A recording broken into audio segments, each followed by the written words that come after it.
Monsieur le ministre, bonsoir. Bonsoir. Vous venez d'achever une tournée nationale dans le cadre du suivi de la campagne agricole 2015. Alors, le bilan que vous établissez, est-ce qu'il est positif? Alors, ce qu'il faut dire, et d'ailleurs c'est ressorti au niveau des différents reportages, c'est que nous avons des situations qui sont mitigées. Quand vous regardez le centre-sud, le centre-est, même à l'intérieur d'une même région, vous avez une disparité. Parce que globalement, ce qu'il faut dire, c'est que cette campagne a connu un retard de mise en place, retard qui va de 20 à 1 mois. Et ça, c'est le constat qu'on fait du fait de l'arrivée tardive des pluies. Et d'ailleurs, c'est une situation qui était prévue, parce que nous avons une organisation au niveau sous-régional, sahélienne et ouest-africaine, qui fait des prévisions. Mais ces prévisions doivent être, si vous voulez, mieux précisées, avec des suivis hebdomadaires et puis décadaires. Donc globalement, on peut dire qu'il y a des situations où nous pensons qu'effectivement, si les pluies vont jusqu'en fin septembre, nous devrions pouvoir assurer une bonne production agricole. Alors, vous avez tantôt parlé justement de la maîtrise de cette saison pluvieuse qui s'est installée tardivement ici au Burkina. Est-ce qu'on ne pouvait pas justement anticiper pour pouvoir... Quelles sont les anticipations qui étaient peut-être prévues pour juguler ce manque de pluie-là? Alors, il y a des anticipations. Par exemple, vous savez qu'au Burkina, nous avons ce qu'on appelle le programme SADA, qui aurait pu, si vous voulez, à travers donc le bombardement des nuages, faire en sorte qu'on puisse, j'allais dire, semer à temps. Oui. Mais il y a eu un certain nombre de problèmes. Peut-être qu'on pourra revenir en détail sur cette question. Parce que depuis 2013-2014, le budget alloué à l'opération Saga a baissé de façon drastique. Pour cette année, nous étions à, on va dire, 125 millions, ou des besoins qui tournent autour de 300 à 400 millions. Et donc nous avions déjà entrepris des démarches auprès donc de certains partenaires techniques et financiers pour voir comment est-ce qu'on pouvait, si vous voulez, pallier à la situation. Mais ce qu'il faut dire, c'est que effectivement, du point de vue pluviométrique, depuis le mois d'avril, mai, juin, nous n'avons pas reçu de pluie.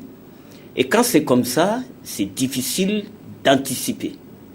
Mais par contre, dans les zones où il y a eu ces pluies, qu'on peut dire, qui vont permettre de semer, il y a des gens qui ont anticipé.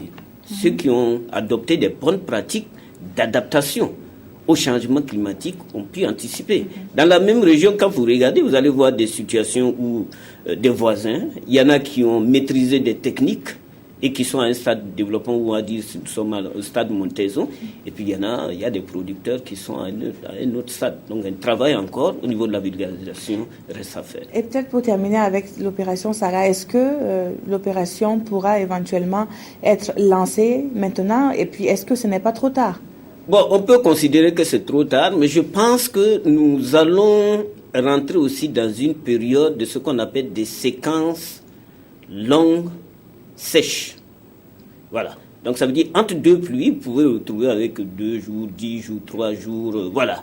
Et en ce moment-là, nous pourrons voir comment est-ce que nous pourrons encore sauver ce qui est sauvable.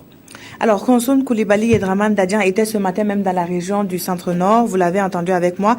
Les producteurs sont inquiets. La distribution d'engrais et de semences améliorées n'y est pas effective. Qu'est-ce qui explique cet état de fait? Est-ce le fait d'avoir écarté les traditionnels partenaires de l'État chargés de la distribution? Alors, ce qu'il faut dire d'emblée, c'est que sur environ 300 000 tonnes d'engrais qui sont utilisés par campagne au Burkina, c'est 14 000 tonnes que l'État subventionne. Et c'est de cet engrais-là qu'il s'agit, qui n'est pas arrivé à temps. Je pense que c'est important de le préciser, parce que depuis un certain temps, nous avons dit que le secteur de distribution, de commercialisation des engrais doit être assuré par le privé.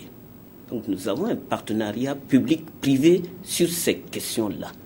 Donc, reconnaissez avec moi que 14 000 tonnes sur 300 000 tonnes de consommation, on ne peut pas venir accuser le gouvernement d'être en retard. Mais en même temps, il y a plusieurs milliers de producteurs qui en bénéficient. J'arrive. Oui, mais voyez-vous, les 14 000 tonnes, quand vous regardez, nous disons que ce sont les populations vulnérables, les producteurs les plus vulnérables qui ont accès à un taux subventionné, à un prix qui est subventionné. Je ne dis pas qu'il y a eu un retard, mais j'explique simplement qu'à ce niveau, il y a certains partenaires également du ministère qui ont failli. Les grossistes et les distributeurs d'intrants devraient avoir ces intrants dans leur boutique. Parce que ce n'est pas tout le monde qui va acheter cet engrais et on ne le vend pas, l'engrais subventionné, à tout le monde. C'est bien à une population cible bien précise. Et c'est pour ça que je dis 14 000 sur 300 000, il y a quand même un rectificatif à faire. Ensuite, je reconnais qu'effectivement, cette année, le système d'approvisionnement et de distribution des intrants a connu d'énormes problèmes. Et cela est dû au processus d'abord d'acquisition de ces engrais-là. Parce que nous lançons des marchés et vous savez tous que la contribution de chaque département aux difficultés que l'État a en matière de trésorerie a été reconnue. Ce qui nous a amené à reviser en réalité les quantités subventionnées que nous devrons livrer aux populations. Nous sommes passés de 22 000 à 14 000, ce qui a retardé, si vous voulez, les processus pour acquérir ces engrais. Et lorsque nous avons acquis ces engrais, nous avons eu l'autorisation, je crois, du ministère de l'Économie et des Finances vers le 20 mai, il fallait trouver un système de distribution. Parce que le fournisseur devrait fournir uniquement l'engrais et il revenait à un autre, si vous voulez, à un autre marché de transporter ces engrais jusqu'au niveau des régions. Compte tenu du retard, nous avons estimé qu'il valait mieux que ce distributeur que nous avons finalement réussi à sélectionner puisse amener des engrais jusque dans les communes. Parce que voyez-vous, si vous êtes, si on vous dépose à Fada et que vous êtes vers Lorbourg, vous venez pour chercher 1 ou 2 sacs, vous voyez ce que ça fait. Et donc, c'est dans le processus maintenant de transport de ces engrais juste au niveau des communes, il y a également eu des difficultés. Mais en même temps, ces difficultés-là, c'est assez important vu le nombre de personnes qui en bénéficient et qui ne les auront pas à temps. Est-ce qu'aujourd'hui, il y a lieu encore de terminer le processus?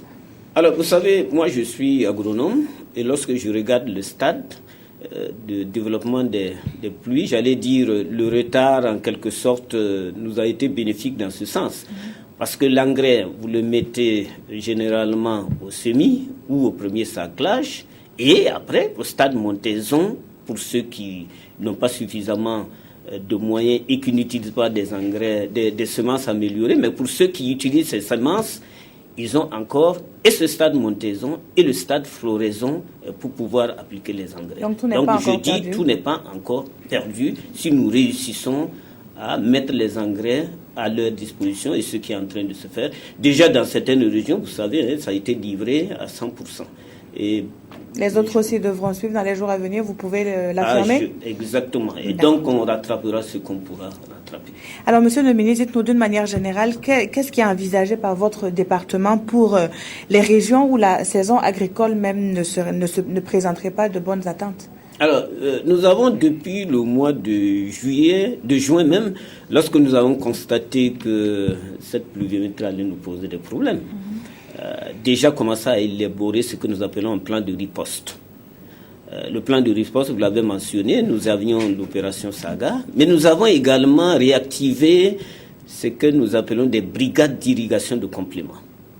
Parce que voyez-vous, à certains stades, il vous faut simplement peut-être 1 ou 2 pluies pour résoudre le problème. Donc nous avons remis en activité des brigades d'irrigation avec les moyens qu'il faut pour qu'on puisse apporter cette irrigation de complément. Ça, c'est une deuxième mesure. Troisième mesure que nous avons prise, c'est que nous avons dit, écoutez, comme cette situation elle est générale et qu'elle avait été annoncée, il vaut mieux que nous voyions comment nous pouvons jouer sur la quantité totale produite en matière de céréales en comptant sur la saison sèche. Parce que vous savez que nous avons cette possibilité, à partir des zones irriguées, à partir de périmètres irrigués, de produire suffisamment, en tout cas de maïs par exemple, ou de riz. Et c'est ce que nous avons déjà fait. Nous avons déjà fait l'inventaire de tous les sites où nous pouvons faire cette irrigation pendant la saison sèche pour pouvoir pallier aux éventuels déficits.